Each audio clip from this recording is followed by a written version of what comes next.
அனைவருக்கும் வணக்கம். ஜவஹர்லால் நேரு பல்கலைக்கழகம் சிறப்பு நிலை தமிழ் துறை ஒருங்கிணைக்கும் இன்றைய உரை அமர்வில் தமிழ் ஆய்வுக்கூடத்திலே மிகவும் முக்கியமான பெரும்பணியை செய்த அறிஞர்கள் நம்முடைய சங்க இலக்கிய உரை வேறுபாட்டு ஆய்வு இதுவரையும் இனியும் என்னும் பொருண்மையில் உரையாற்ற உள்ளனர். அவர்கள் அனைவரையும் சிறப்பு நிலை தமிழ் துறை சார்பாக அன்புடன் வரவேற்கிறோம். முறையாக வரவேற்புரையை வழங்க எம் துறையின் முனைவர் பட்ட ஆய்வாளர் டாக்டர் தமிழ் பரதன் அவர்களை அன்புடன் அழைக்கிறோம்.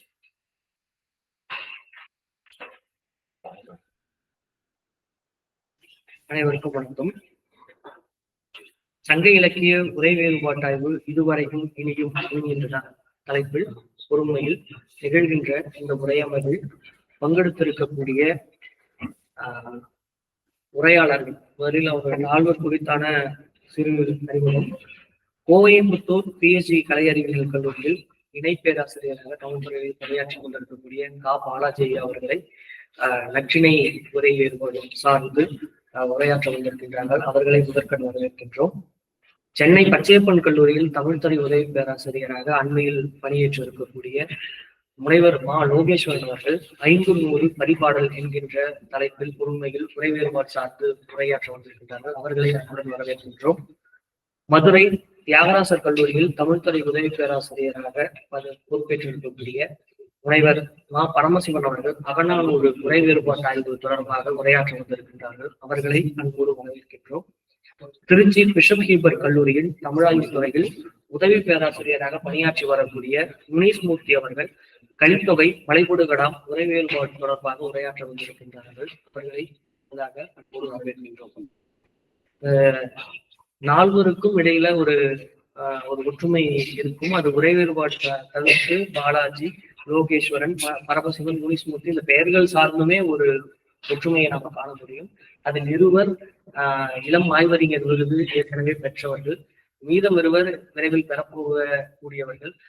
ஆக அவர்கள் தமிழ் துறைக்கு வருகிறந்திருப்பது கடந்த 10 ஆண்டு காலமாக ஒரு பெரும் உழைப்பை செலுத்தி தமிழினுடைய சொத்தாக இருக்கக்கூடிய செவ்விலக்கியங்களில் குறிப்பாக சங்க இலக்கியங்களில் உரை வேறுபாடு சார்ந்து முதன்மை பங்களிப்பு செய்தவர்கள். இங்கே குழுமியிருக்கக்கூடிய மாணவர்களை உரையாற்ற வந்திருப்பது மகிழ்வுக்குரியது.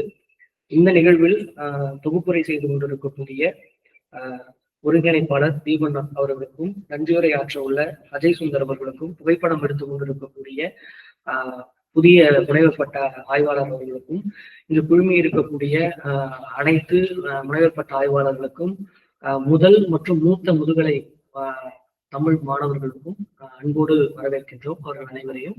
இது மட்டுமன்றி தமிழ் துறையினுடைய தலைவர் ஐயா அவர்களும் உதவி பேராசிரியர் சந்திரசேகரன் ஐயா அவர்கள் வந்திருக்கிறார்கள். பிற பல்கலைக்கழகத்திலிருந்து வந்திருக்கக்கூடிய அலிகார் பல்கலைக்கழகத்தைச் சேர்ந்த ஆய்வு மாணவர்களும் வர இருக்கக்கூடிய மாணவர்களுக்கும் முதற்கண் வணக்கம். அவர்கள் அனைவரையும் வரவேற்று மகிழ்ச்சியை நன்றி.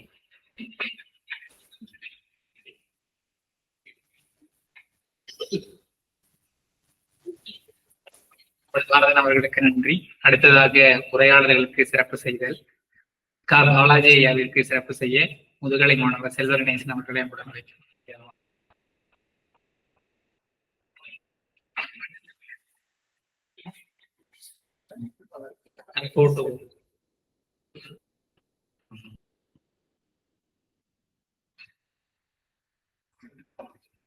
நன்றி.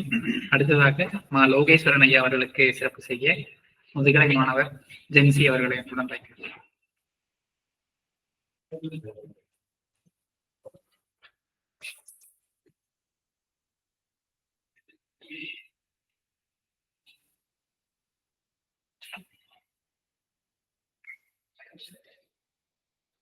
நன்றி. அடுத்ததாக பரமசிவன் ஐயா அவர்களுக்கு சிறப்பு செய்ய முதுகலை மாணவர் விக்னேஷ் அவர்களை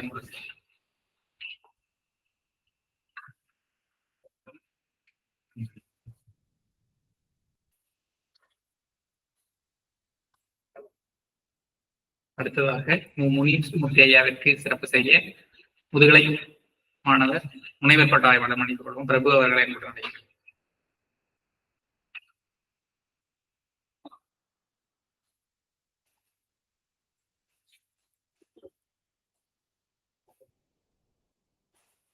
அனைவருக்கும் நன்றி. அடுத்ததாக உரையமர்வு தொடங்க உள்ளது. முதலாவதாக பாலாஜி அவர்களிடையே உரையாற்ற உள்ளனர். பாலாஜி அவர்கள் PHE கலை அறிவியல் கல்லூரியிலே இணை பேராசிரியராக பணியாற்றி வருகிறார். இவர் தமிழ் செவ்வியல் பணுவல்களை தொல்லியல் தரவுகளோடு ஒப்பிட்டு ஆய்வு செய்து வருகிறார். நற்றிணை தொடர்பாக பதிப்பு வரலாறு,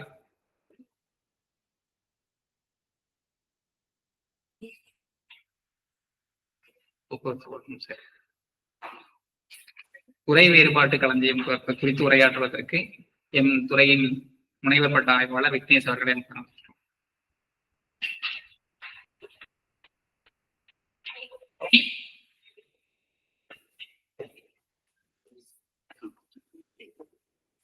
வணக்கம். உரை வேறுபாட்டு களஞ்சியம் தொடர்பாக பேசுறீங்களான்னு நீதான் கேட்டபோது உடனே சரின்னு சொல்லிட்டேன். காரணம், உரை வேறுபாட்டு களஞ்சியம் சங்க இலக்கியத்துல நம்ம அதை படிச்சுட்டு இருக்கோம். ஆய்வுக்கு நற்றிணை இருக்கு, அதை படிச்சுட்டு இருக்கோம். அப்படிங்கிறதுனால சரி, அதுல பரிச்சயம் இருக்கு, அது ஒண்ணு. இன்னொன்னு, இந்த பணி வந்து ரொம்ப முக்கியமானது சங்க இலக்கிய பதிப்புல. இந்த நற்றிணை தொடர்பா சந்தேகங்கள் வரும்போது ஐயா அரவிந்தன் ஐயாட்ட பாலாஜி ஐயா எண் வாங்கி அவர்கிட்ட ஒரு முறை தொடர்பு வந்து இந்த நற்றிணை தொடர்பாக கேட்டிருந்தேன். இதுல ஒரு மகிழ்ச்சிக்குரிய நிகழ்ச்சி, இதை பேசுறதுல ஒரு மகிழ்ச்சி. குறிப்பா சங்க இலக்கியத்துல நமக்கு பிடித்தமான பாடம் அப்படின்னு எடுத்தா ஒண்ணு குறுந்தொகை, அதை விட்டா முல்லைப்பாட்டு. இதுதான் எனக்கு. ஆனா இந்த ரெண்டையுமே பேசக்கூடாதுன்னுட்டாங்க. அதனால சரி, வேற இணைச்சி பேசுறேன்னா பட்டினப்பாலை, நற்றிணை, புறநானூறு, இந்த என்கிட்ட கையில இருந்த புத்தகங்களே இத வச்சுட்டு ஒரு அறிமுகமா இவங்களுக்கு ஆசிரியர்களுக்கு அது புதுசா இருக்க போறதில்ல நான் பேசுறது. இந்த அமைப்பு எப்படி இருக்குன்னு மாணவர்களை நோக்கியதாக, ஆய்வாளர்களை நோக்கியதாக இந்த பகுதி இருக்குன்னு நினைக்கிறேன். இப்ப குறுந்தொகை பொறுத்தளவு உவேசா அதை பதிப்பிக்கும் போது, உரை எழுதும் போது ஒரு 12 நிலையில அதை உரை எழுதுறாரு. அந்த பதிப்பிக்கிறது முதல்ல அது வந்து கூற்றா சொல்றது, திணை வரையறை கிடையாது, கூற்றா சொல்றது, அந்த கூற்றுக்கான விளக்கம், பாடலினுடைய பாட்டு மூலம், பிரதிபேதம் அதாவது பாடபேதம், பழைய கருத்து, ஆசிரியர் பெயர், பத உரை, முடிவு, கருத்து, விசேட உரை, மேற்கோளாட்சி, ஒப்புமை பகுதி என்று ஒரு 12 நிலைகள்ல இந்த பொருள்படுத்துற அந்த பதிப்பு வந்து குறுந்தொகை. சௌரி பெருமாளரங்கன் பதிப்பிக்கும் போது 14ல அதுக்கு திணை வகுத்து பதிப்பிக்கிறார். அதன் பிறகு பெரும்பாலும் குறுந்தொகைக்கு திணை போகிற முறை வந்து கிடையாது. இதை தொடர்ச்சியா இந்திராமா பல இடங்கள்ல சொல்வது உண்டு. நவீன இலக்கியங்கள்ல திணையை பார்க்கும்போது இந்த குறுந்தொகைக்கே திணை போக்கல, எங்க நவீனத்துக்கு வரீங்க அப்படின்னு சொல்லி சிலமாக அவங்க கழிந்து கொள்வாங்க.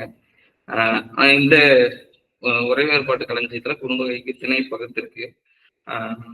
அதுல ஒரு 9 நிலையில இங்க பெரும்பாலும் இந்த சங்க அகப்பாடல்களுக்கு பகுத்திருக்கிறாங்க. அதுல குறுந்தொகையை பொறுத்தளவு முதல்ல திணை, பாடல் சூழல், ஆசிரியர், மூலப்பாடல், பாட வேறுபாடு, அடிக்குறிப்பில் பாட வேறுபாடு, உரை வேறுபாடு, பாடல் கருத்து, அறிஞ்சொரு பொருள் அப்படிங்கிற இந்த 9 நிலைகள்ல பெரும்பாலான பெரும்பாலானன்னா இப்ப நற்றிணையிலையும் அந்த மாதிரி இருக்கு.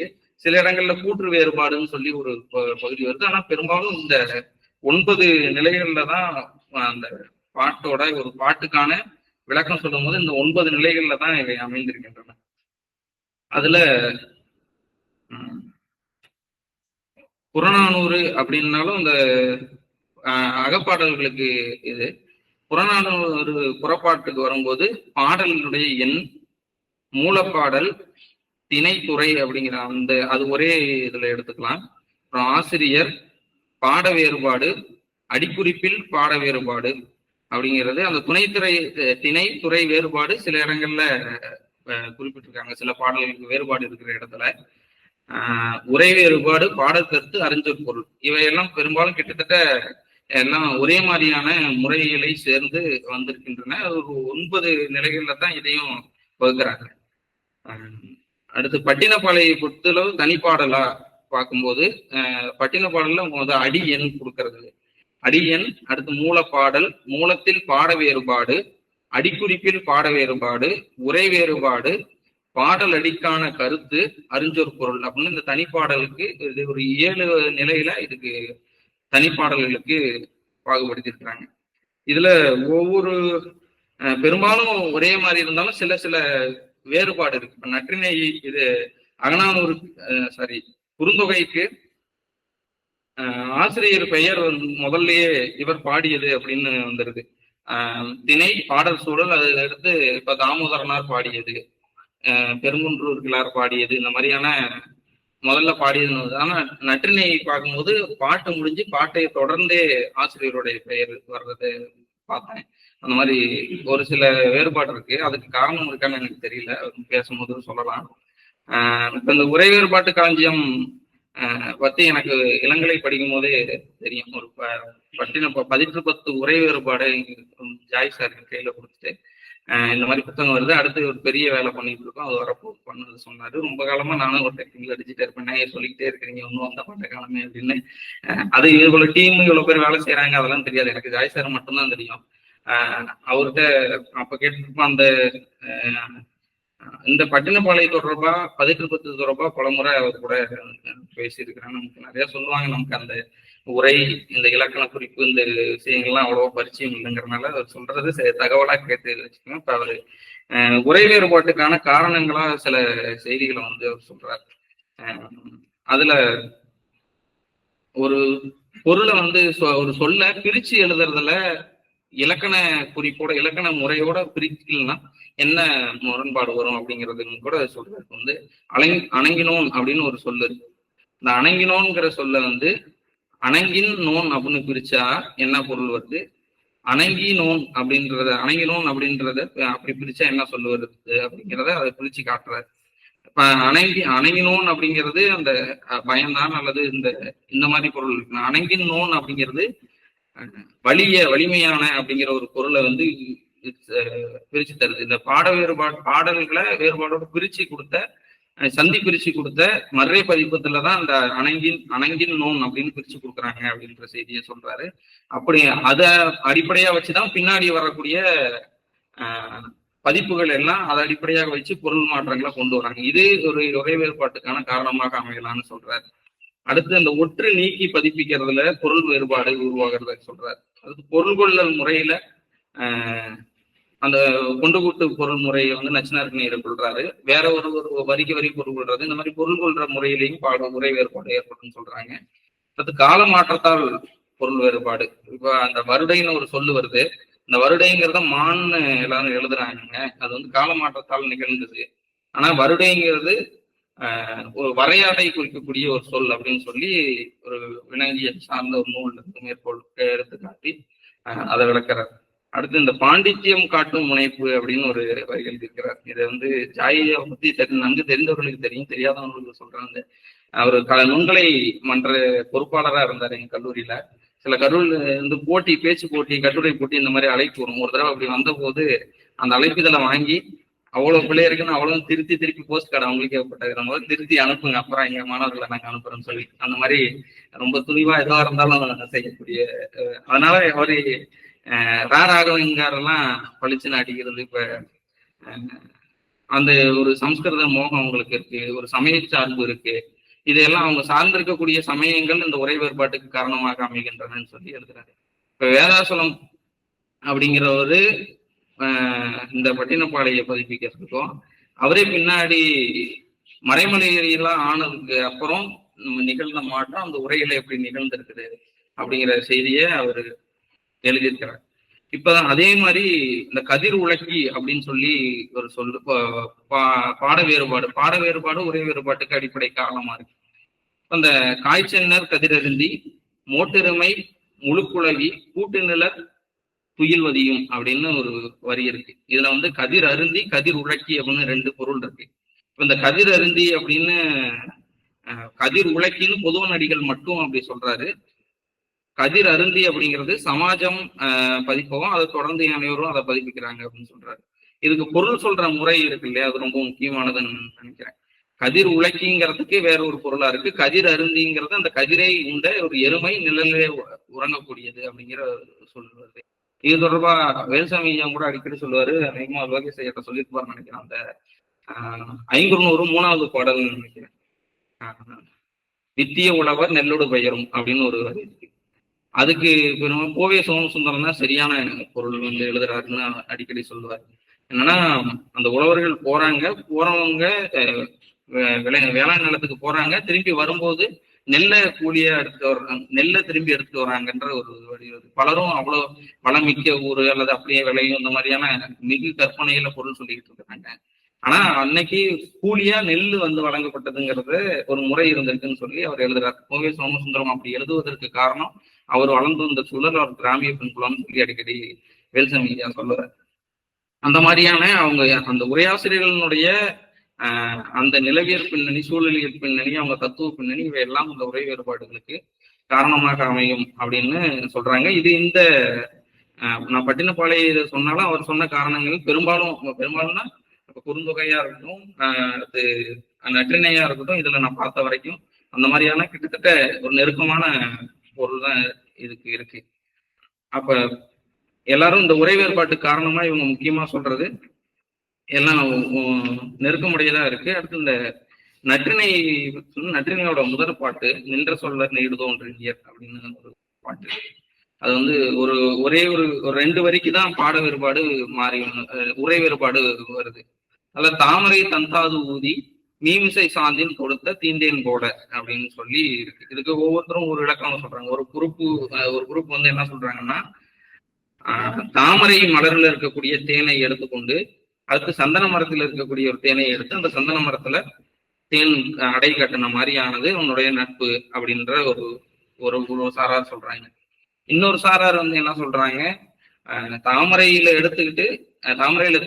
தேன் எடுத்து சந்தன மரத்துல கூடு கட்டணும், உயர்ந்த குன்றுல இருக்கக்கூடிய சந்தன மரத்தில் கூடு கட்டிய அந்த தேன் போன்றது நட்பு அப்படின்னு இன்னொரு சாரார் சொல்றாங்க. அதுல பாடல்ல உரையாசிரியர் பாலாஜி அதை குறித்து எழுதும்போது என்ன சொல்றாங்க, இந்த 2வது பொருள் தான் தொடர்புடையதா இருக்கு அப்படின்னு சொல்றாரு. இதுல இந்த பாட்டு வரியை நான் படிக்கும் போது அப்படியே எனக்கு நினைவுக்கு வந்தது இந்த நிலத்தினும் பெரிதே வானினும் உயர்ந்தன்ற குறுந்தொகை பாட்டு. அதுலயும் நிலத்தினும் பெரிதே வானினும் உயர்ந்தென்று நீரினும் மாறலவென்றே சாரல் கருங்கோல் குறிஞ்சி பூ கொண்டு பெருந்தேன் நிலைக்கும் நாடனோட நட்பே. அந்த கருங்கோல் குறிஞ்சி பூ கொண்டு பெருந்தேன் நிலைக்கும் நாடனோட நட்பேவும் இந்த தாமரை தந்தாது ஊதி மீமிசை சாந்தின் கொடுத்த தீந்தேன் போல என்கிற இந்த 2 வரியுமே கிட்டத்தட்ட ரொம்ப நெருக்கமுடையது. ஏன்னா அதுவும் ஒரு கருங்கோல்ல ஐயா கருங்கால் அப்படிங்கிறது சரின்னு பொருள் கொள்றாங்க. கருங்கோலாக இருந்தாலும் கருங்காலாக இருந்தாலும் ஒரு குச்சில அல்லது ஒரு மரத்துல தேன் வைக்கிறது அப்படின்னு சொல்றதுதான் குறிப்பா இருக்கு. இதுல பாட கருத்து குறித்து இவங்க சொல்ல வரும்போது இப்ப துபியான்ஸ்கி படிக்கும் போதோ அது மற்ற இது சொல்லும்போது சந்தனம்ங்கிறது குளிர்விக்கக்கூடியதாக இருக்கிறது, அது ஆணை குறித்ததாக இருக்கு அப்படின்ற இந்த குறிப்பு பொருள் சொல்றாங்க. இப்ப தேனை எடுத்துட்டு போய் தாமரையினுடைய தேனை எடுத்து கொண்டு போய் மரத்துல வைப்பதுங்கிறது ஒரு வகையில ஒரு இறைச்சி பொருளை குறிப்பது. இறைச்சி மட்டும் இந்த பாடல் கருத்தை சொல்லும் போது அது எனக்கு போதுமானதா இல்லை. அதுக்கான காரணங்கள் இருக்கலாம், எனக்கு அது தெரியல. முன்னுரையில அதை பத்தி இல்லை, அவங்க பேசும்போது சொல்லலாம்னு நினைக்கிறேன். இப்ப கணனி மாத்த விளைந்து படம் அப்படின்னு குறுந்தொகையில இருக்கு. அந்த மாதிரி பல பாடல்கள் பாலைத்தனை சார்ந்தவை, அது மருதம் சார்ந்தவை, அது குறிஞ்சியாக இருக்கக்கூடிய வித உள்ளுரை இறைச்சி என்று சொல்லக்கூடிய இந்த குறிப்பு பொருட்கள் பற்றியான விளக்கம் இந்த பாடல் கருத்துல இல்லை. அதுல என்ன ஓமை வருதோ அதை அந்த உரைநடையிலேயே எழுதிட்டு போற மாதிரியான அந்த பாட்டோட இன்றைய உரைநடை வடிவம்ங்கிற மாதிரி எந்த பொருள் சரியா இருக்கும். இந்த உரை வேறுபாட்டுக்கு காரணமாக இப்படி உரை வேறுபாடுலாம் இருக்குது. ஆனா அதை தாண்டி நான் இப்படி இருக்குன்னு டிபேட் இருந்தா அந்த டிபேட் எடுத்து காட்டுறாங்க. டிபேட்ல இருந்து நம்ம எப்படி இதுல பொருள் போடலாம், ஒன்று முன்னாடி இருக்கிற உரையாசிரியர்களுடைய பொருளை இதை ஏற்றுக்கொள்வது பொருத்தமாக இருக்கும்னு பொருள்படுத்துறது ஒரு முறை. இன்னொன்னு இல்லை, இவங்க சொல்றதே சரியில்லை, இப்படி பார்த்தா நல்லா இருக்குங்கிறது இன்னொரு முறை. இந்த மாதிரியான பொருள் சொல்லும் முறையெல்லாம் இருக்குது. நான் அந்த குறிப்பு பொருள் பற்றியான விளக்கம் அதுல இல்லைங்கிறது எனக்கு ஒரு வாசகரா அது ஒரு ஏமாற்றமா இருந்துச்சு. இந்த வகையில என்னுடைய உரையை முடிச்சுக்கலாம்னு நினைக்கிறேன். நன்றி.